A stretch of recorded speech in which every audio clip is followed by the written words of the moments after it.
Hello, back again. Today we begin our discussion on the immune system. Okay, so up to this point, we've established then the anatomical basis for the immune system. So we looked at the lymphatic system. So lymphatic system is basically gonna be the anatomy where the immune system can perform the physiology. So again, we got to know the lymphatic system first to truly understand then how the immune system functions, right? So it's a system that basically is going to be divided in two parts to the immune system, but both parts are really dependent on other systems. So the immune system is kind of a, I don't know, like an orphan type system, right? It's got a lot of components, but it doesn't actually have its own home, its own anatomy.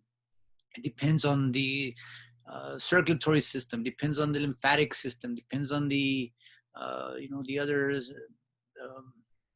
the whole body system, right? To help it maintain its functionality, basically, right? So immunity.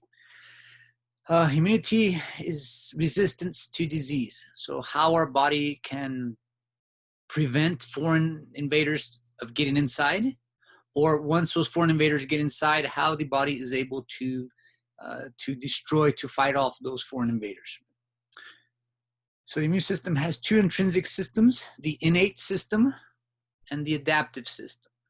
So innate, non-specific, these are things that you're born with. You didn't have to develop them, they were present since birth. Adaptive system is going to be things that you've encountered throughout your life. And so right now, at this very moment, you and I and your fellow classmates all have the same innate systems. We don't differ in that regard. We all have different adaptive components. So we've all been exposed to different types of antigens, different types of cooties, different types of, I've been probably bitten by different venomous creatures than you have. So I have different types of adaptive immunity than you may have, right? You may have traveled to somewhere that I didn't travel to, and you have different type of adaptive immunity than I do. So adaptive is specific to the individual and their life experience, life history, life exposure. And innate is then just the generic defenses that we have at birth. So you saw this slide. I went through it very fast in the lymphatic system. It does pertain to lymphatics because the lymphatic is the anatomical framework for the immune system. Yeah? But let me get into it a little bit further here. So innate defenses are things like our surface barriers. So our skin, mucous membranes, things that make it difficult for bacteria to get into the body. If bacteria makes it into the body, we have then our phagocytic cells, our NK, known as natural killer cells. We're going to talk about those. The inflammatory response, some generic antimicrobial proteins, and a fever. So these are all, again, things that we all share, part of our innate defense, not specific necessarily to one particular antigen, just a generic response. Adaptive defenses include things like our humoral immunity, our B cells, the antibody producing cells, bone marrow cells, and the cellular immunity. If you remember the T cells, do you remember what T cells stood for? Right? T cells stand for the thymus, right? Cells that become immunocompetent, lymphocytes that become immunocompetent in the thymus, the T cells. So this lecture will focus on the innate defenses. And then the second lecture that I'll get into will go and deal with the adaptive defense. So surface barriers, right? These surface barriers. Surface barriers are going to protect, they're going to make the climate, the microenvironment harsh for bacteria, harsh for fungi, harsh for protists, different types of organisms. They're going to make it difficult for them to persist on the surface of the skin. And once they come into contact, things like acidity, We have these chemicals, dermicydin, sebum. These are things that are oils that our skin secretes. If we happen to ingest something that is bacterial loaded or things like that, we have the hydrochloric acid in the stomach. We have these enzymes in the saliva, tears, lacrimal fluid, all of these, mucus. These are things that we just generically produce that make it difficult for bacteria and other things to get into our body. I'm going to address this here. I'll come back to this when we get to the respiratory system, right? This thing that we're going to call the mucociliary escalator. Mucociliary escalator. Right? If you can imagine an escalator at the mall, right? Something that that normally can push you up to a second story or bring you down to a second story. In this situation, our escalator is going to work only in one direction, right? We don't want things to drain down into the lungs that could cause congestion, that could cause fluid, pneumonia. So the mucociliary escalator is just that, right? It's a mucus, right? We have mucus and cilia. So cilia are these little tiny hairs that are going to kind of wiggle back and forth. As they wiggle back and forth, they will kind of trap this mucus and move the mucus up. Mucus will contain dust. It will contain bacteria. It will contain different aspects that then with that cilia. So we move all this junk up, and it's not going to be very nice, but that stuff goes up. So from the respiratory tract, this may have happened to you, especially in the morning. You wake up and you have to clear your throat, or you're talking, you get that sort of mucociliary push, and that mucus comes up. What do you do with it? You either have to spit it out or kind of swallow. And on a nightly basis, you swallow a bunch of this mucus due to the mucociliary escalator. And the stomach acid then will digest all that foreign invaders. Also, things to, this generic defense. We have these hairs, mucus-coated hairs in the nose. So one time my grandson asked me, well, why do I make so many boogers, Grandpa? Right? Well, I didn't give him the full lecture, but the mucus is important for the trapping of material before it gets farther into the system. Yeah. Mucociliary escalator, hairs, all this process to sort of not allow these things to get a foothold into the body. So if they do manage to get into the body, so the bacteria navigated through that, through the tonsils, it navigated through the malt system of the lymphatic system, right? So somehow, some way it got into the body through an open cut, through a sore in the mouth, whatever the case, right? So it gets into the system.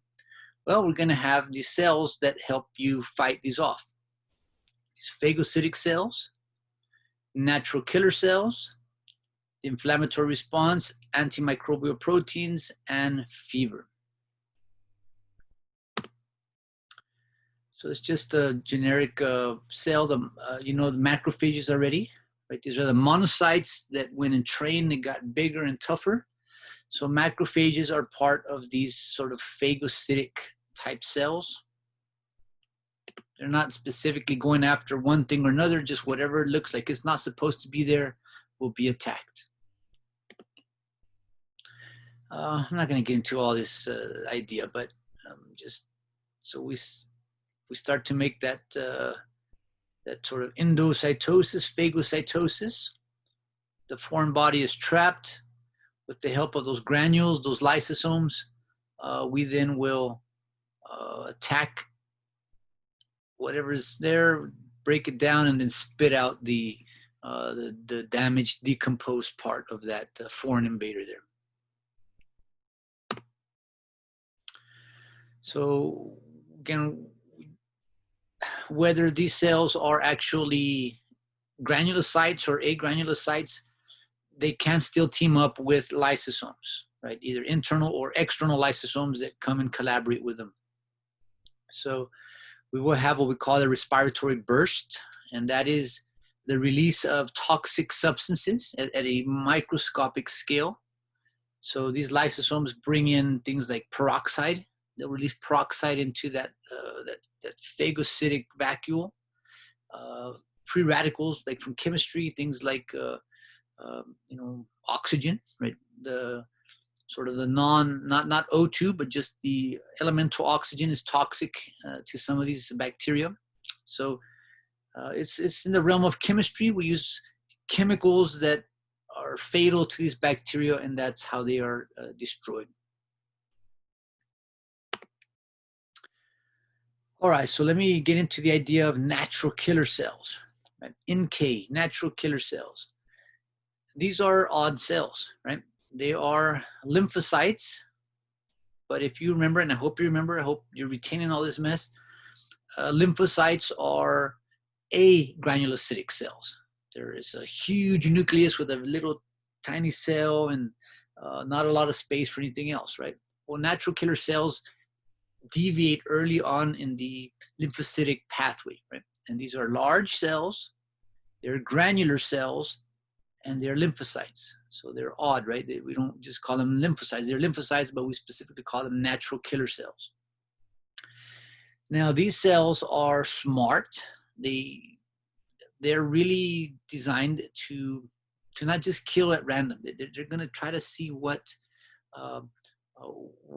acting funny, right? So the primary role for natural killer cells is to attack cancer cells and virus-infected cells. Now, we got to sort of analyze this a bit, right? So it's pretty simple for the immune system to recognize that's a bacteria. That's different than us. That's a virus, well, I should say. That's a fungus. That's different than us, right? But when we're analyzing cancer cells, a cancer cell, in essence, is our cell, right? So it's one of our, what we call self cells. A virus-infected cell is also one of our cells. It's just been taken over from the inside. So these natural killers, these smart natural killers, these smart large granular lymphocytes are able to distinguish. That's a healthy self cell. Right? That's a healthy self cell. That's an unhealthy self cell that's acting kind of weird, right? So it will then induce this idea that we call apoptosis. Apoptosis roughly translates to cellular suicide. So this virus-infected cell, if it persists on, it's going to be then serving as a host for the virus. The virus is going to use it to replicate, to make more viruses. So what the natural killer cells do, they go and they help that virus-induced cell to basically commit suicide, to die, to get killed off. So with our cancer cells, the same kind of idea. They're not as efficient with cancer cells, but if we can induce those cancer cells to kill themselves rather than to continue making more tumors, that would go a long way into the health of the individual. So important. We're gonna really kind of come back later to this term apoptosis, right? Inducing a cell to commit cellular suicide. Right? And that's the role of these natural killers. Self cells, and then they also help with the inflammatory response. They help stimulate it and enhance it more. So inflammation is a couple of steps, right? Inflammation is known by these 4 cardinal signs: redness, heat, swelling, and pain.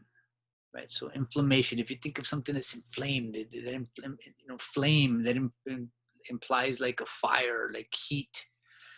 Well, that localized area will get red, like fire. That red coloration. It'll be warmer than the surrounding areas. Swelling, which is going to start to compress nerves, which generates pain. And if the pain is strong enough, let's say that I have inflammation on my hand, and it hurts so much that I don't use my hand, I can't bend my arm or I can't flex my hand, then that would then impair the function of that particular area.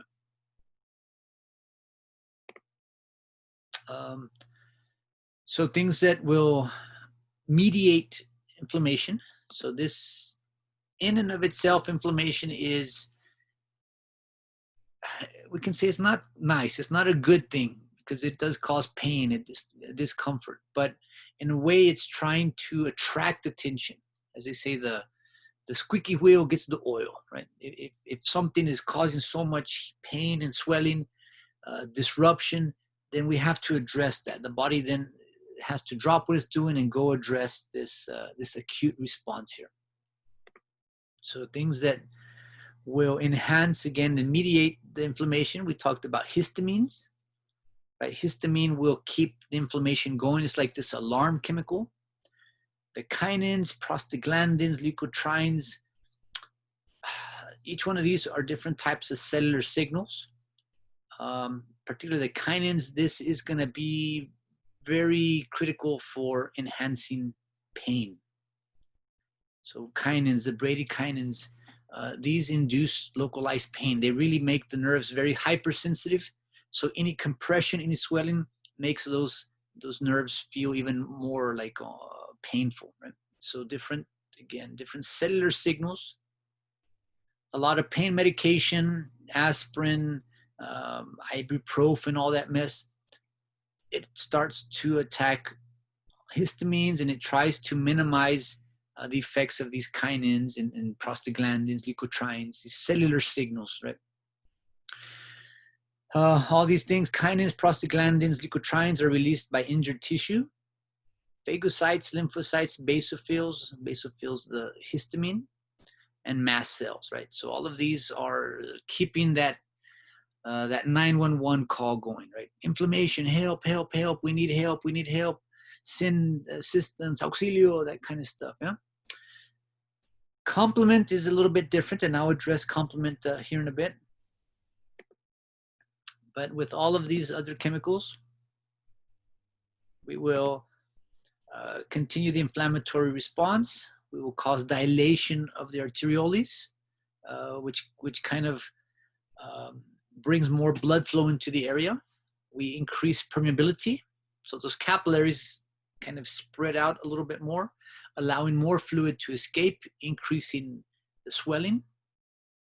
And then all these things we're leaking out will contain proteins, clotting factors, antibodies. So it's this pathway, it's a domino effect that your body uses to address an issue very, very specifically there. So this is another one of these big flow charts, a lot of stuff to focus on. That you kind of analyze this on your own here for a bit. But something, we broke some glass, oh, we got a cut. May not seem like a big deal, may hurt a little bit, right? But again, you can see the cascade of things that now start to happen. So the tissue injury releases these cellular communicating factors, leukotrienes, we release histamine, the pain, the kinins, prostaglandins, which cause vasodilation, which attract more help to the area. We increase permeability, which causes more fluid to leak out, which causes pain and swelling, may limit the joint movement. As a vasodilation, we increase more blood flow, which brings more blood, which is hot and red.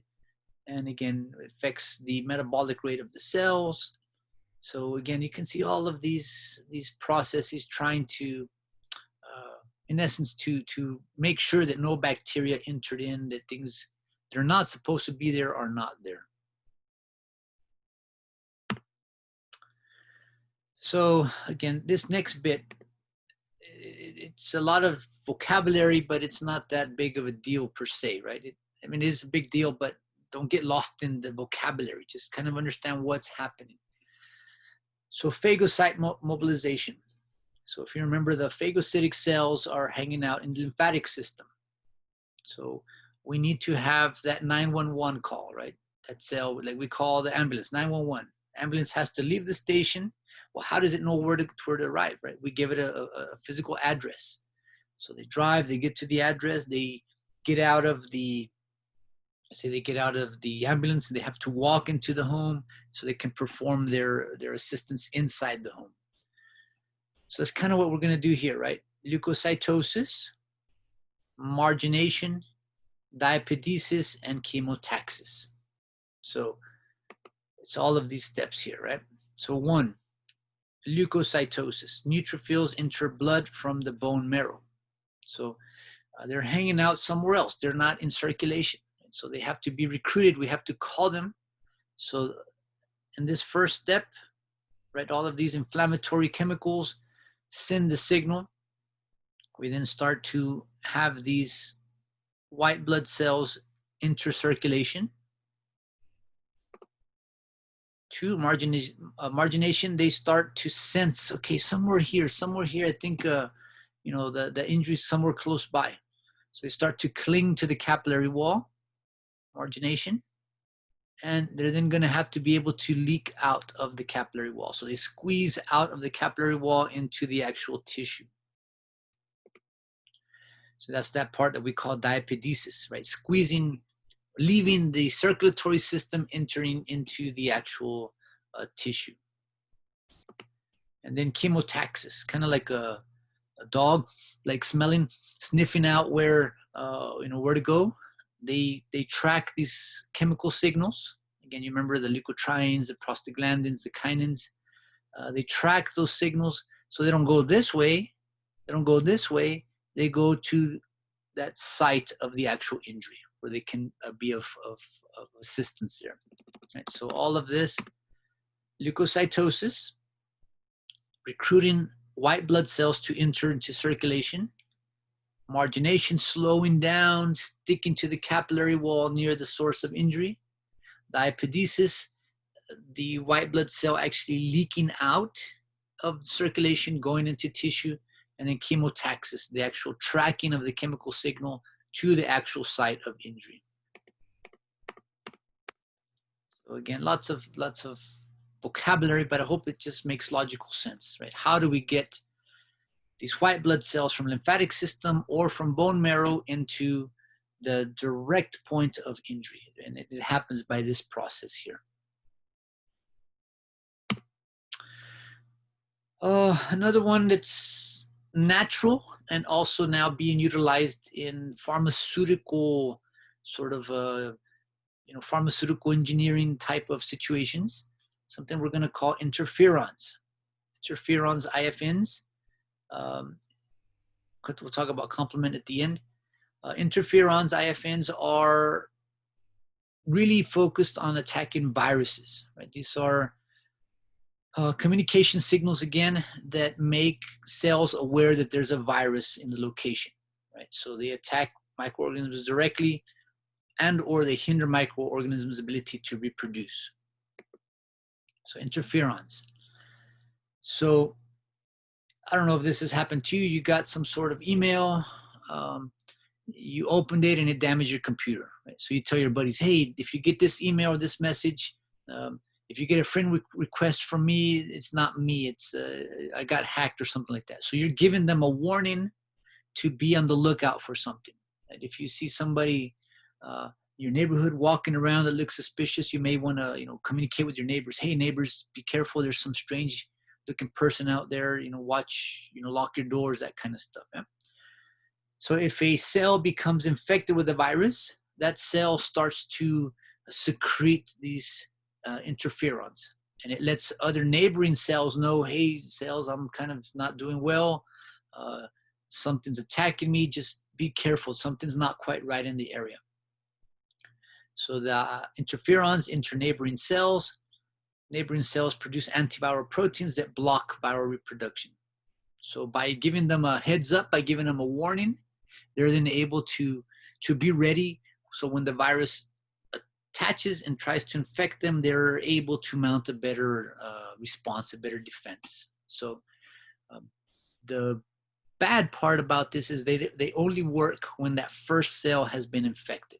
So it takes that first cell to be infected, and then it starts to secrete these interferons. Interferons are primarily, their primary role is antiviral. They will also help minimize the inflammatory response. They activate those natural killer cells. Remember, those natural killer cells are going to help induce apoptosis. Right? And today in the year 2020, science has generated medications based on interferons. So Maybe we shouldn't wait for the cell to become infected. If we can give these interferons before, right?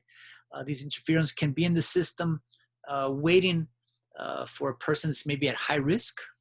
This is being used a lot in hepatitis, the HPV, the warts, multiple sclerosis. That's a slightly different aspect. The treatment of HIV, these are preventative prophylactic medications. I don't remember the actual name of it right now. PrEP, I believe it's PrEP for the HIV. Yeah, if a partner is maybe at higher risk of acquiring the virus, it would make sense.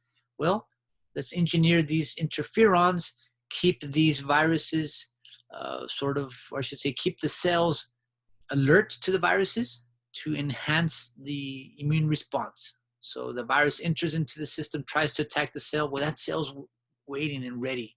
So it's going to be more difficult for that virus to actually infect the cell.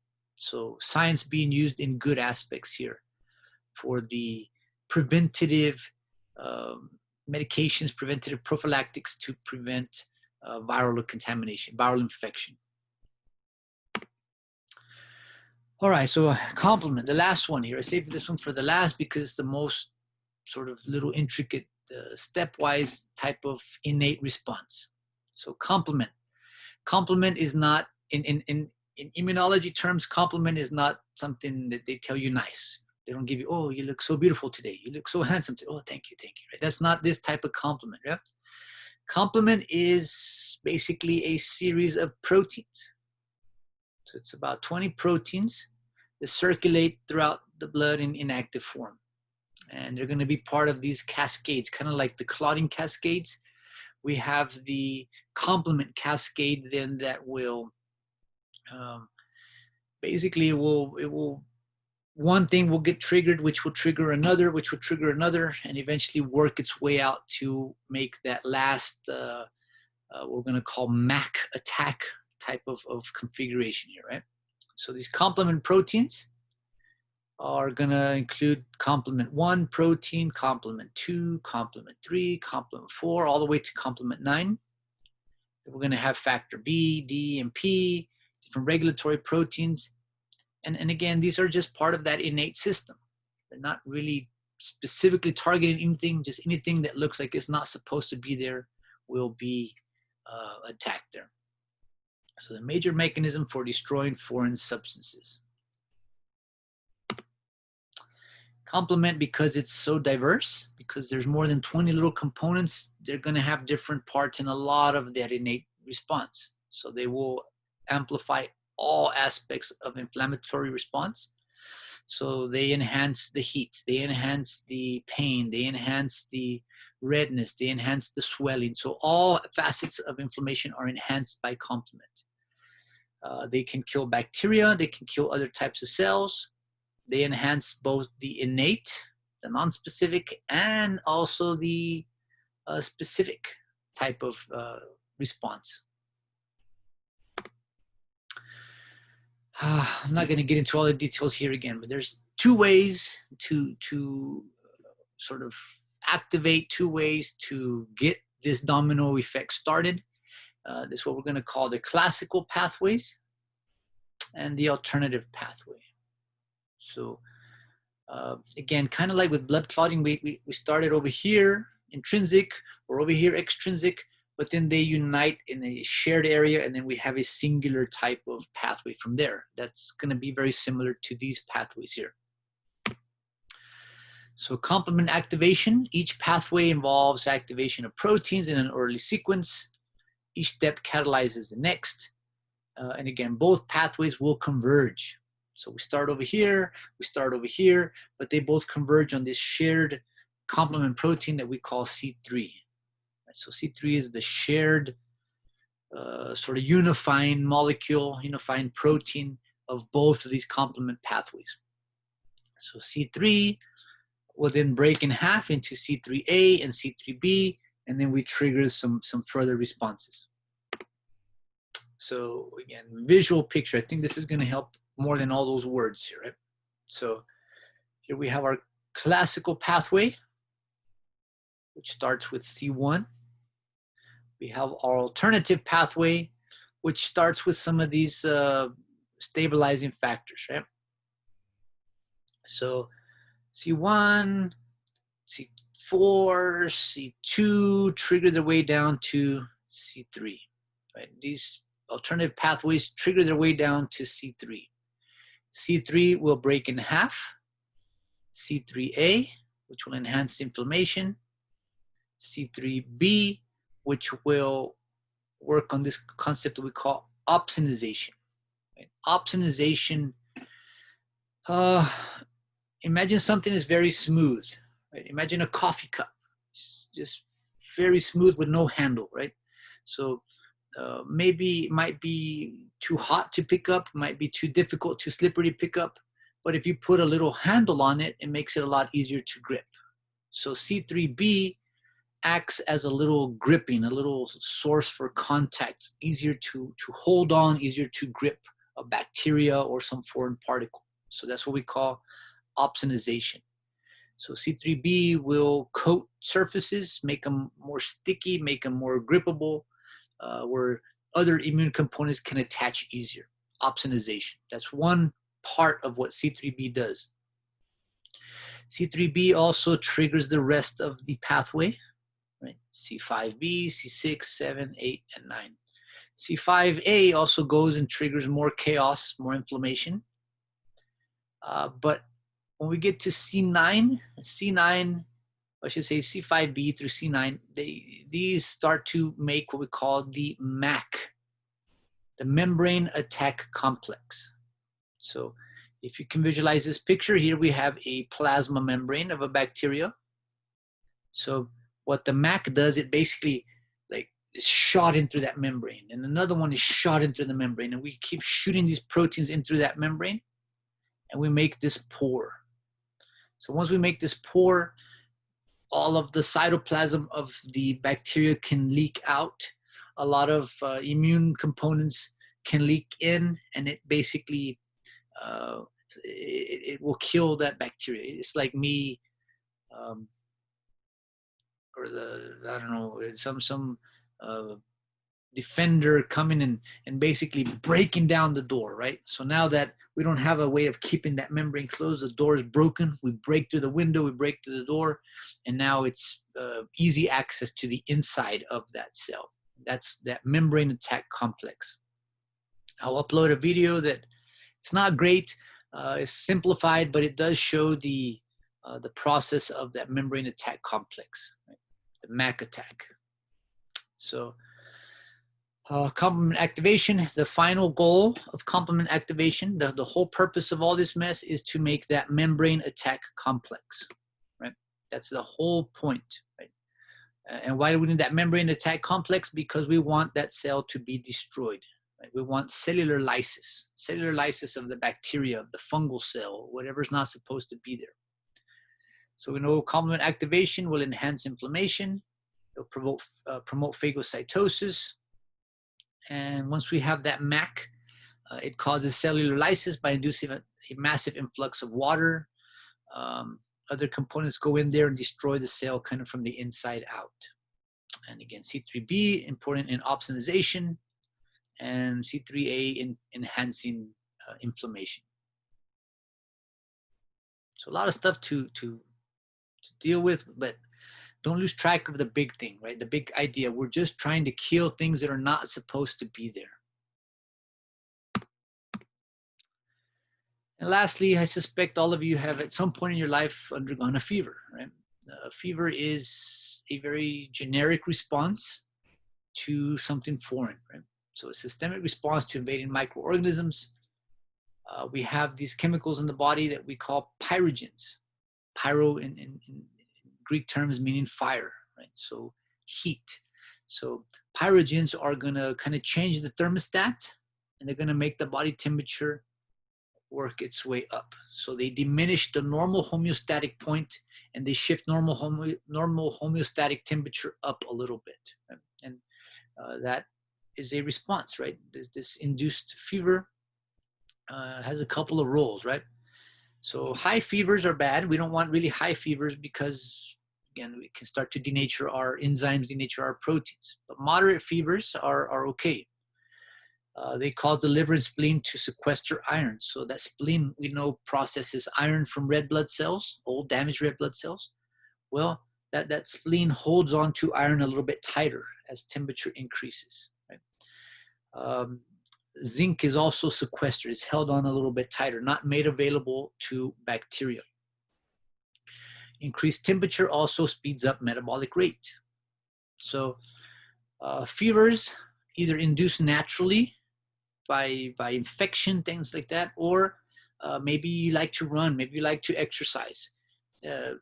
When we kind of are exercising, a lot of this same thing happens, right? So individuals that are very healthy, that are always working out, tend to have pretty strong immune systems. This is sort of one of those ideas why that's the case. They keep body temperature up a little higher, like when you're running, working out. Yeah, you're trying to stay at homeostasis, but your temperature does shift up a little bit, especially if we go out running today in the hot summer, that kind of stuff.